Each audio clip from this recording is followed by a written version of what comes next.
recording and this session will encapsulate one of the major or I would say like one of the most important topics in portfolio management, or like when you are dealing with any kind of front office roles and dealing with any kind of portfolio management roles or portfolio related profiles. So this is a kind of, I would say, an interesting topic that you guys must know, because ultimately we should understand that what a portfolio manager is concerned about, right?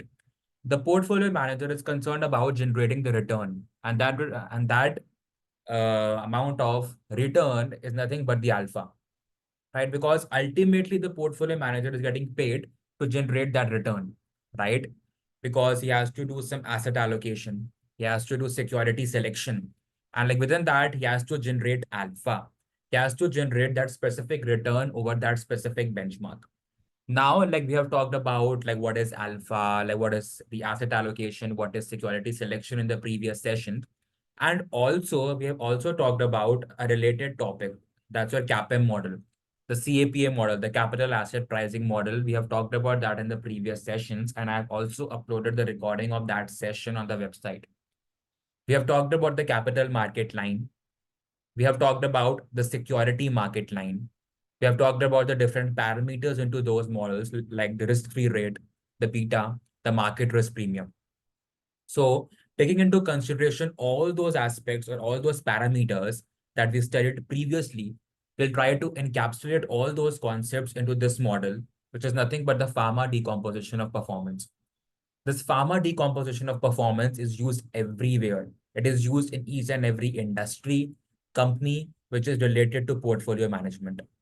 Wherever the portfolio manager is concerned of generating that alpha, in generating that exit return over that benchmark, he has to use this Fama decomposition performance. He has to prove his working to its management, to his seniors, and also for himself. That is how, if he is able to generate that alpha over that specific benchmark. And what do I mean by the benchmark?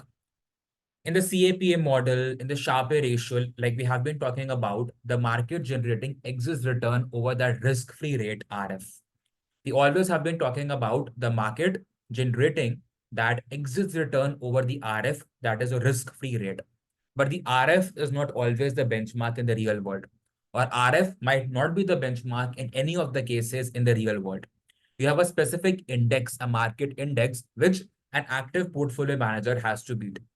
Though I agree, there have been huge concerns that the active portfolio managers are not always able to beat that specific benchmark, and that they're not able to outperform those specific index or benchmark and even underperform. And the passive funds are outperforming those active funds. I completely agree. More than 60% of the active managers that do not outperform that index or the benchmark, and hence people prefer to go for a passive fund, which almost gives the same return as the benchmark. But there are 30 to 40% of the good portfolio managers, good funds, which are still able to beat that benchmark. So for example, if you are investing into a portfolio, the benchmark can be of two types. One can be the benchmark which is assigned by the portfolio manager, which will be an informative benchmark, a good benchmark because he's experienced into this field. But sometimes the investors who also have an equivalent knowledge to the portfolio manager, they also suggest their own benchmark.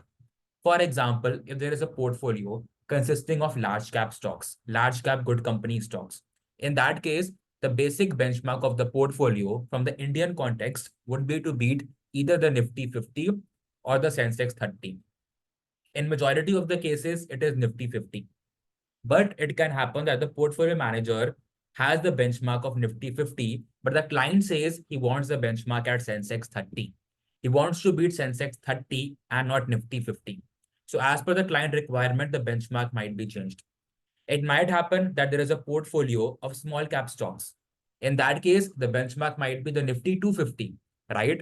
There might be stocks or having a theme investing, right? Like where there might be like multiple stocks from different sectors. In that case, there might be a specific benchmark, right? Now, the benchmarks might be the benchmarks which are freely available on websites or freely like created by the markets. For example, the Nifty, the Sensex, the Nifty 50, the Nifty 200, BSE small cap index. Or if someone is like investing into a particular sector, then in that case, the portfolio manager might use specific sector indexes, Nifty Bank, FMCG index, your Nifty FMCG, Nifty Metals, your Nifty Real Estate, your Nifty Cements, right? Or he might create a specific benchmark. Those specific benchmarks, which are not available, I would say, on a public domain, right? So those kind of specific benchmarks are created by the portfolio managers as well. For example, if there's a benchmark tracking Nifty 50, or if there's a benchmark that is publicly available tracking the Nifty bank performance, he might create a benchmark that tracks the performance of bank or the financial services combined with the IT sector together. Now, that benchmark might not be available on the moneycontrol.com or the BSC or Sensex, but he has created that specific benchmark as per the client requirement because the client was interested to invest only into the financial services and IT. And there is no specific index in the market that combines both the sectors of the financial services or IT. We have separate indexes for the both. Nifty IT is separate and Nifty financial services is separate, right? So one thing here is the major essence is to beat the benchmark, and that benchmark can be as per the client requirement or as per the portfolio manager. In the US, it might be the MSCI World, the MSCI Aqua Index, the MSCI Emerging Market Index, the S&P, right? The BOFA Index, the ICE 10 years Treasury Index by the BOFA for the fixed income securities, right? So there can be different indexes as per the asset allocations, which focuses towards the asset class, be it equity, debt, or fixed income, or it can be towards the security selection, which focuses after the asset allocation towards which security to pick up in that fixed income or equities, right? So here is your Fama decomposition performance. So Fama decomposition performance basically tells you that whatever return the portfolio manager is giving you, he is trying to decompose or he's trying to perform a decomposition over that particular return. That how much comes from the return from the manager's risk, how much comes from the return due to the investor's risk, how much comes from the return from the selectivity, and what is the net selectivity, and what is diversification, and what is the total exit return. So these terms we'll try to understand. And also this is a bit complex topic, but very easier to understand also, right? Because whenever the portfolio manager is delivering the return over that benchmark, or like trying to deliver that alpha, he has to decomposite that alpha or decompose that alpha. That is how much return is attributed to specific parameters per se. Now, this is the total exit return. Your total exit return is nothing but the return between your portfolio performance and benchmark. For example, if the portfolio gives you a 15% return, right, and the benchmark, be it the Nifty 50 per se, has given just 10% return, your exit return is 5%. Similarly, if this number is 10% and Nifty has given 15%, you have lost 5% in the market. So that is a basic calculation, how much your portfolio has made and how much the benchmark has returned. Correct? And if the portfolio has made more returns or given you a better performance as compared to benchmark, it's an exit return, a positive exit return. Right? Or the alpha per se. ठीक है? अब यहाँ पे the return can be like broken down into different parameters. So taking the previous concepts of the CAPM model, beta, the return on market, and the SML line, right? If you guys are still not sure about these concepts, like go back to my recordings on the website and try to understand these topics. Okay? Because I'm not stressing upon the same things like again and again because I've tried to cover these topics in my previous sessions, which are available on the website. Okay? So यहाँ पे the thing is, if you see this graph, the line in the between is a security market line. It has a security market line. This is your RF, that is the return from the risk-free securities, the government securities. So ideally, the government securities are also not risk-free, as we have seen in the case of the US sector or the US as well, where they increased the interest rate upon the fixed income securities, the treasury securities. And those treasury securities, they suffered mark-to-market losses because there is always an inverse relationship between the price of the fixed income securities and the interest rates. And the banks collapsed there, be it the Silicon Valley Bank, the First Republic Bank, and multiple others. So in that context, even the government securities are not risk-free because they always carry a default spread. That is the risk of investing into that fixed income, taking into consideration the macro environmental conditions, the geopolitical conditions, or specifically the country conditions of that specific territory or country, right? But we still consider this as a risk-free rate because as compared to the other fixed income securities, it is much safer. As compared to the corporate bonds or debentures or other bulldozer bonds, these are much safer securities. Now, this is the risk-free rate. The RT is the return from your investor's risk. I will tell you that what do I mean by investor's risk. This RA is nothing but the return from the manager's risk. And this is the return from your selectivity. And the return from the selectivity is composed of two things. That is the return from net selectivity and the return from diversification. So firstly, let's try to understand the return from investors' risk. Now, this is the BT, the beta from the return due to the managers, due to your like investors' risk. This BA, it is the beta from the return from the manager's risk. This BA double dash is the return from the selectivity. Okay, the beta or the risk or the systematic risk from the return from the selectivity. Okay. Like when we talk about the return from the investor's risk, it is nothing but the return that the investor got over the risk-free rate. Now, here we can talk about the basic concepts that we studied in the CAPM model. Your portfolio getting that exit return over the risk-free rate. Because whenever an investor is entering into a market, he's entering into a market because he wants the return over that risk-free rate. So that we can also say the return from the market or simply the return from the index. Because the Nifty 50 or the Sensex will always give you more return on an average basis over the risk-free return. Because in the equity market, you are entering to take that risk. And whenever you are taking that risk, you are getting that excess return. So here we are not comparing the performance of the portfolio with the benchmark performance. Here we are comparing the performance of the market with the risk-free rate. The investor has made a decision to enter into the market. And once he enters into the market, he's making a significant amount of excess return over the risk-free rate. The first step that the investor has taken. The return from the investor's risk, the difference between the RT minus RF. Now, the return from the manager's risk is the difference between your RA dash and the difference between RT. And why the manager? Because manager, he's the portfolio manager, the PM. The PM is a more experienced person. He knows which security to choose from. Now, the asset allocation is done. Why? Because we have chosen equities, right? So now the task for the PM or the portfolio manager or simply the manager is to give the exit return over the investor's return. Because investor has entered the market, he's going a passive strategy. Because when you tend to track the market, you tend to go towards a passive portfolio strategy. When the manager has come into place, your active portfolio management comes into place. Now, the duty of the manager or the responsibility of the manager is to give an exit return over the passive return or over that over that passive benchmark, right? Because ultimately, the tracking the Nifty 50, the manager is not doing anything because Nifty 50 or having a portfolio which tracks the benchmark gives you the same return as the benchmark. So that's a passive strategy. The manager is doing nothing into that. The performance of the manager is linked to the active portfolio management strategies. So now the manager has come into place. The manager will follow an active strategy and try to give an exit return by selecting some specific securities so that the manager can give you exit return over the specific benchmark.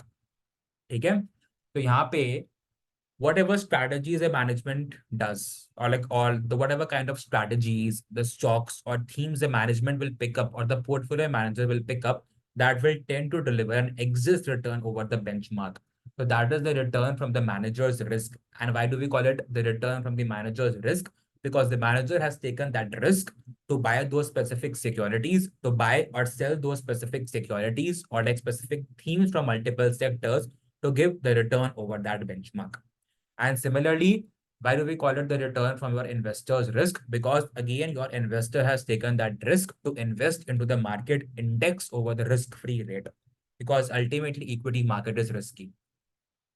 And now we have something called as the return from selectivity, like which is the difference between your R bar A minus R bar A dash in dono ka difference. And this is nothing but your alpha. Where alpha is the return from selectivity. Alpha is different from exist return. So here we need to understand. Exist return is a summation or it's a sum of alpha. That is also called the return from selectivity. Technically, from a finance perspective, from an MBA or a CFA perspective, I would say, risk plus the risk from the manager's risk on selecting the specific securities, plus the return from the investor's risk. That is, he had made a decision, be it to go passive, to invest into the market index, right? And when we sum this alpha plus the return from the manager's risk plus the return from investor's risk, or simply the sum of the return from selectivity plus the return from the manager's risk plus the return from your investor's risk, it gives you the total exist return. Now, the return from this selectivity is broken down into two parts. That is the return due to the net selectivity and the return due to the diversification. Now, the returns, or we can say the return from the selectivity is a sum of the net selectivity plus diversification. ये जो पूरा इतना part है, it's a sum of these two. ठीक है? Up now, before I explain you these two concepts of the net selectivity and diversification, one thing we need to understand, this is nothing but your SML line. It is giving you the combination of securities, right? That will give you either a higher return for the same level of risk or a same return for a lower level of risk. That we try to understand the concept of an efficient frontier. एक efficient frontier यहाँ पे होगा, right?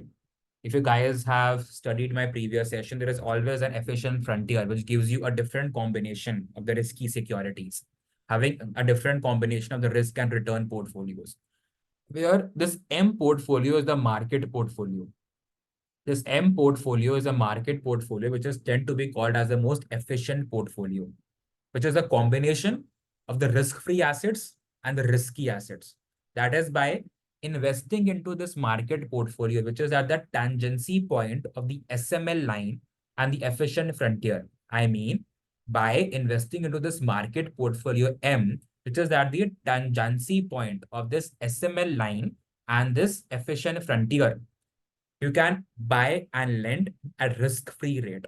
I've talked about these concepts. The point before this point is your lending portfolio. And the point beyond this M point is your borrowing portfolio because the risk increases, right? You tend to borrow more to invest into the risky securities. The weight of the securities tend to be less than zero. The weight of the securities after this point, it tends to be less than zero because we're borrowing money to invest into the risky securities. And the weight of the securities before this point M, this part in the lending part is greater than zero because you are lending money. You are mostly into the risk-free assets. Correct? I've talked about these concepts. So this is the efficient portfolio, but the question arises, if M is the most efficient portfolio or the market portfolio, then why do we need to have this E double dash? Because this net selectivity or this diversification is like related to this A double dash. The major reason is to take more risk in the market. The portfolio A double dash, because again, the manager is working upon his assumptions and on his knowledge. It can also happen that this A double dash performs really bad because this portfolio of A double dash is the riskiest portfolio. The manager is taking that as extra risk due to the net selectivity and diversification. I'll tell you the meaning of these. So market made to take that extra risk. He's going beyond this market portfolio and is investing into this A double dash. Now, if we talk about the return due to the net selectivity, it is simply he's taking the total extra portfolio risk. The net selectivity is nothing but taking the extra portfolio risk, total portfolio risk, but simply taking more risk in the market or simply taking more systematic risk in the market because this SML graph, it shows you the relationship between the returns and your beta. And beta is a measure of systematic risk, right? So taking more portfolio risk or more systematic risk, he went there, and this more risk is called your net selectivity. This more risk is called as your net selectivity. And here you have the diversification. This is also called the return due to inadequate diversification. Inadequate diversification. Now, two things can be there. See, there is always a limit or there is always an extent towards which you can diversify your portfolio. Less diversification is also risky, is also bad. Even like more diversification or excess diversification is also risky, right? So I would say the diversification should always be in a balanced manner, right? The diversification should always be in a balanced manner. Correct? So one thing is we need to understand is this component of diversification has two aspects. Either the portfolio has been less diversified, like which we tend to call as the return from your inadequate diversification. That is, the portfolio manager has taken more risk, because if he would have diversified the portfolio to a limited extent, to a reasonable extent, the return could be more by taking a lesser amount of risk. But either he has diversified to a quite lesser extent, that is the return due to the inadequate diversification, or simply the second scenario can be he has extra diversified. So in both the scenarios, the risk for the portfolio manager is rising. Either he is not diversifying the portfolio, he is inadequately diversifying the portfolio and taking more risk, or he has over diversified the portfolio. In like both of the cases, the return might be affected, but the return might be more as well. Because in both of the cases, either it is less diversified, or either it is excessively diversified, the risk increases. And whenever a portfolio manager is taking more risk in the market, expectation of the return is also high. So that is the return from diversification or the return from an inadequate diversification. So that is your Fama decomposition model. You can break down the excess performance into three parameters. One is the return from the investor's risk. That is, he is moving away from the risk-free securities or risk-free assets, investing into the market index, being a passive investor, because he wants the return on market to be more than the RF, that is the return on risk-free assets, plus the return from the manager's risk, which is moving from a passive strategy to an active strategy, because the portfolio manager doesn't earn nothing from a passive strategy. Because in a passive strategy, he just have to copy paste the index and make the same return. But in an active strategy, he has to beat the index. He has to do some security selection, theme investing, sector investing to make an exit return over the kind of benchmark, which can be Nifty 50, Sensex, S&P, your like Morgan Stanley, Capital International Index, MSCI, Aqua, or be it any of the index from the portfolio manager's perspective, or as per the client request, those index can be framed specifically for that client as well. Plus the return from selectivity, that is again a summation of the return from the net selectivity and diversification. The return from selectivity is your alpha. The return from net selectivity is the extra portfolio risk, extra systematic risk that the portfolio manager is taking to get that exit return. And the diversification can be understood in two aspects, either the return due to the inadequate diversification, that is, the diversification has not been done to a reasonable extent, which will still increase the portfolio's risk, or there is excess diversification beyond that reasonable level, which will still increase the risk, right? So either two of the scenarios the manager has done only because he wants to take more risk to get that excess return. And he has to track this on daily basis. His assumptions, parameters might change. Sometimes he might be overweight on diversification. Sometimes he might be underweight on diversification. Sometimes he might be overweight on a particular stock, sector, or theme. Sometimes he might be underweight, or sometimes he might say just to hold that stock. That is like neither to buy or not to sell. So he has to track this on daily basis, taking into considerations all the assumptions of the CAPM model, the beta, the risk-free rate, the risk premium, and like all those stuffs. Okay. So total exit return is the sum of the return from investors' risk, the return from managers' risk, and the return from the selectivity, or the return from the total selectivity. And the return from total selectivity is a sum of the return from the net selectivity plus the return from the extra diversifiable risk or simply diversification. And this alpha is a part of this exist return. Exist return, ideally, in most of the languages or in most of the scenarios, we tend to call these two things synonymously, right? Your alpha and your exit return. We simply say if the portfolio manager is able to reach the benchmark, he is generating that alpha. No, he is generating that exit return, and that exit return comprises that alpha, which is the return from your total selectivity plus the return from the manager's risk, plus the return from your investor's risk. Any questions to this point of time? Any questions? I'll be more than happy to handle. A bit complex topic, but very easy to understand. I'll save the recording for this session on the website as well. Any questions?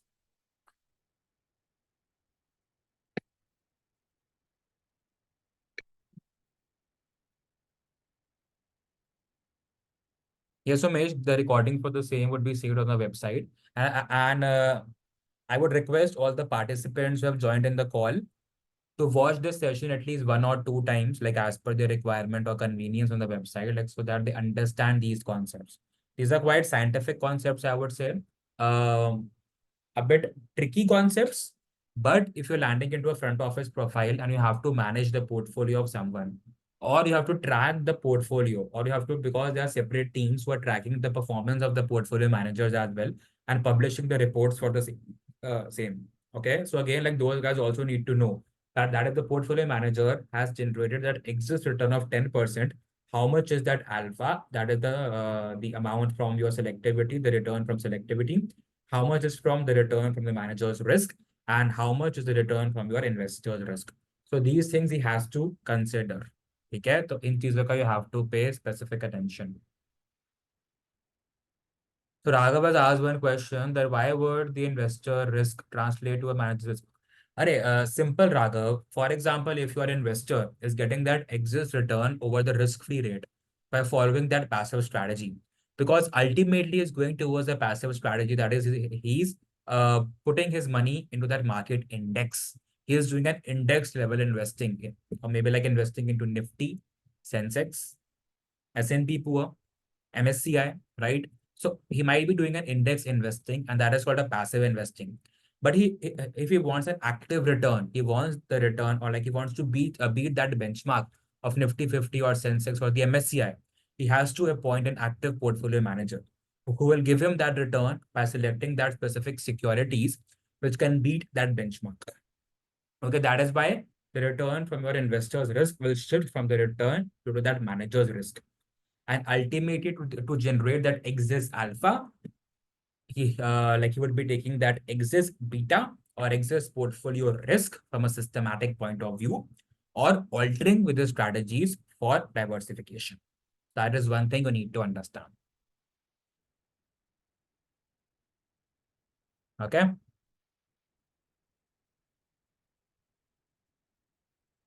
If no more questions, I'll stop the recording.